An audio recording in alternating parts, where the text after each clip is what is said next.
Jadi gini, tadi kan Sabra mengatakan ada ilmu yang empiris, ada ilmu yang testimonial. Terus dia mengkritik saya meskipun tidak sengaja ya, bahwa saya itu tidak masuk medsos sama sekali, itu kan empiris ya orang tahu mlebu gitu.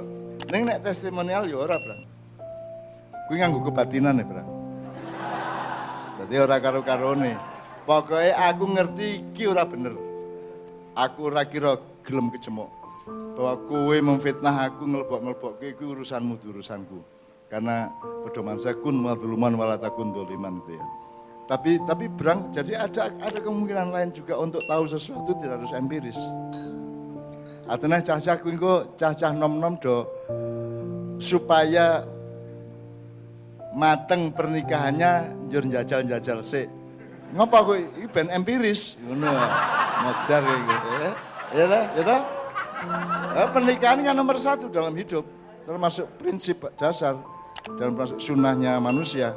Aneng nek nganggo ilmune Sabrang sik kowe iki aja ming testimonial, empiris ngono ta.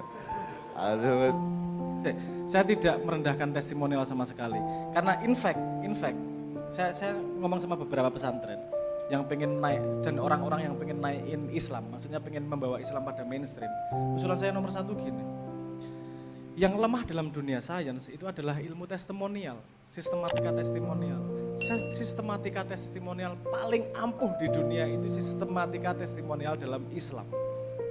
Untuk menentukan hadis sahih, kuwi testimonialnya asu tenan kuwi. Iki krungu saka iki sejarah uripe ngene, iki krungu iki sejarah uripe saka ngene, iki saka sejarah uripnya gini. Sangat hati-hati dan sangat presisi. Jadi Quran hadis itu sangat valid dari sudut dari sudut sistematika testimonialnya itu ya. Kalau saya cuma pakai bibliografi atau di quote dari A, di quote dari B, kamu nggak tahu si A sejarah hidupnya bisa dipercaya atau tidak kan gitu. Saya dorongnya itu Islam ini dorong itu ke dunia lengkap intinya. Pada saat yang sama kan kaum muslimin sendiri tidak menyadari itu, Bang. Karena kaum muslimin kemudian sejak 3 abad yang lalu juga ikut reduksionisme. Jadi Islam juga dihadirkan ke Anda ketika sudah direduksi. Dari Islam yang sangat luas, yang semestawi, yang arsyah ya, menjadi Islam syariat. Terus dari syariat menjadi Islam fikih. Islam fikih aja fikih madhab, kan gitu kan. Akhirnya silang sengkarut bertengkar satu sama lain antar sub-sub madhab yang bermacam-macam di Indonesia, terutama 20 tahun terakhir ini gitu. Aku rada kontroversial oleh orang ini. Ora apa? Rada kontroversial. Saya sendiri tidak percaya bahwa Islam itu agama kok. Kalau agama kan urusan manusia dengan Tuhan. Menurut saya Islam itu comprehensive system of life. Sistem hidup yang komprehensif, dia ngurusi ekonomi, ngurusi hukum, ngurusi manusia, ngurusi ketuhanan, kok dikotakkan dari menjadi satu istilah yang namanya agama, justru universalitas. Mungkin saya ingin memoderasi sedikit, menghaluskan ya supaya dia tidak diapa-apain sama buzzer-buzzer. Bukan agama, Bang, bukan institusi. Bukan institusi. Nek kowe ngomong Islam bukan agama, metu ning wah kowe ngene oke banget ya. Saya kira maksudnya Sabrang adalah Islam itu direduksi menjadi institusi, menjadi administrasi, menjadi kesempitan-kesempitan gitu loh. Jadi termasuk orang tua kita yang memperkenalkan Islam kepada kita juga sudah reduksionistik, sudah institusional, sudah dipersempit seperti itu gitu. Sehingga padahal kalau kamu baca Quran, mulane saiki aku nggawe tadabbur kuwi ben kowe iki maca Qurane luwih merdeka. Salah satunya Islam itu adalah hidayah untuk kabeh orang menggo wong pinter. Tidak ada hudan lil ulama ira ono.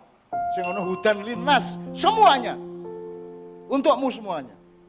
Sehingga Allah bertanggung jawab bahwa semua bodohmu, pintermu, sedenganmu ki ora masalah, semua bisa mengakses Al-Qur'an. Iki lho karepku. Nek orang kok meng dipek karo makelar-makelar kuwi. Gitu loh. Iya. Iki yang ini ya, ngene.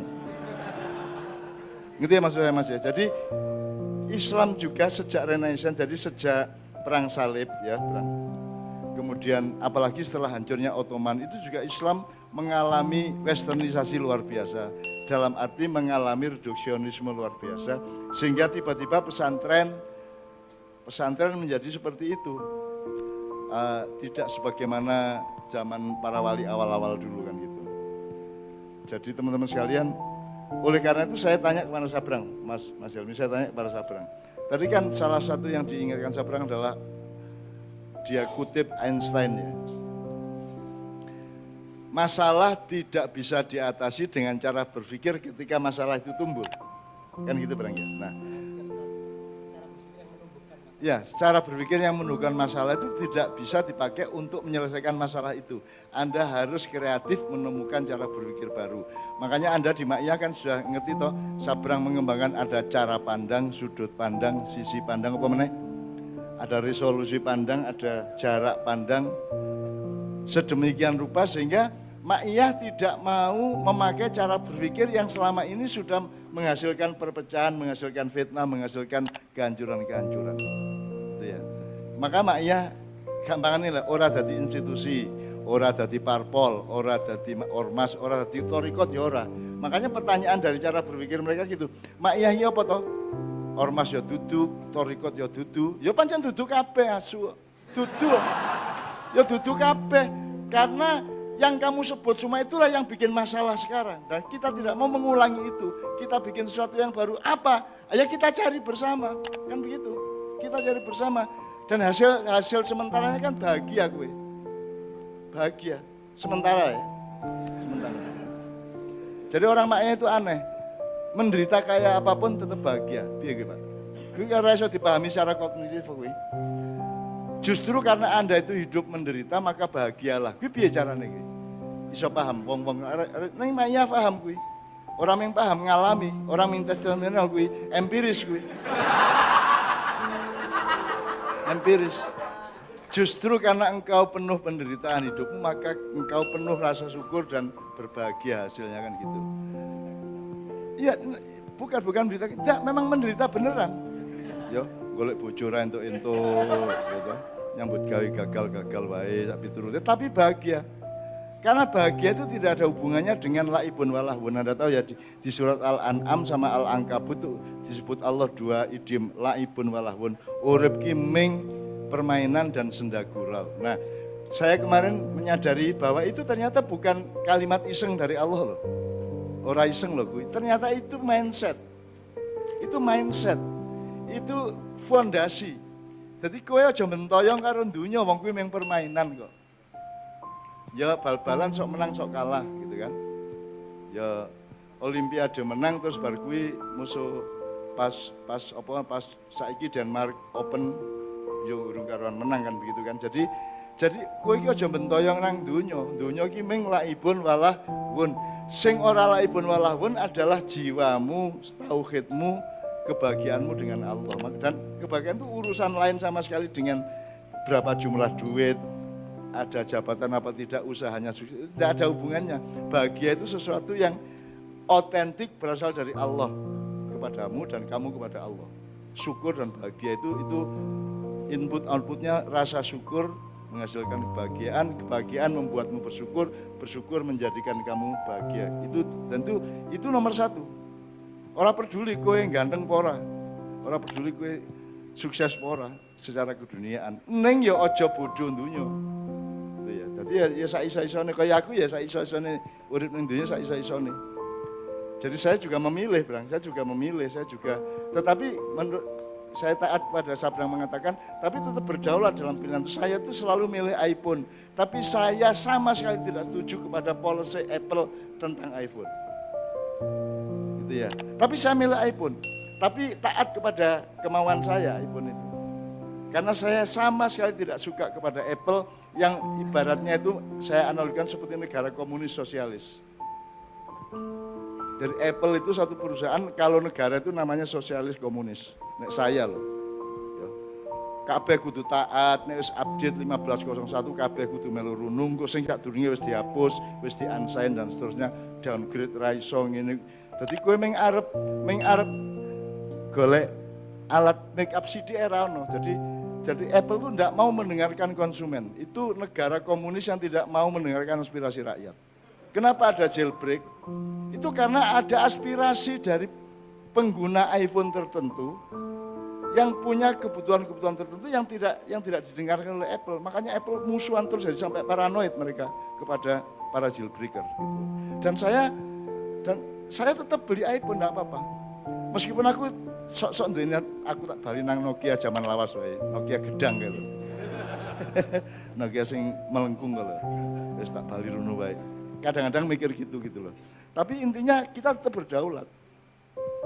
Tetap berdaulat. Jadi Anda juga kepada saya harus berdaulat. Ojo angger omonganku kok lek. Kan kudu kok kunyah. Kudu kok apa gini jenenge? Kan Anda binatang memamah biak, mosok nek ulo kan gak, nek kowe ulo kan berarti langsung kok untal ya. Nek kowe sapi karo kebo kan ngene-ngene terus. Nah, kita bermakyah itu harus gini-gini terus gitu loh, memamah biak gitu loh. Gitu ya Brang kira-kira. Jadi sekarang saya minta Sabrang menceritakan apakah yang dimaksud Einstein itu kemudian tergambar dan teraplikasi oleh Maiyah gitu, Brang. Karena Maiyah tidak mau berpikir misalnya gawe NO ora. Dan Maiyah bukan saingan NO yang cara berpikirnya berbeda kok. Maiyah bukan saingan Muhammadiyah. Gitu. Sama sekali berbeda kok. Wong kita ini advancing humanity kok. Kalau Maiyah itu advancing humanity kok. Ya toh? Gitu loh. Kita ora golek badi dunia, ora mencari kebesaran dunia karena dunia itu remeh. Dunia itu laibun walahun. Saya kemarin didatangi oleh salah satu putranya Bung Karno, kemudian kita ngobrol macam-macam dan ada masalah yang diajukan ke saya. Kemudian saya bilang kepada dia satu hal di antara sekian banyak hal. Gue tak kandani ya,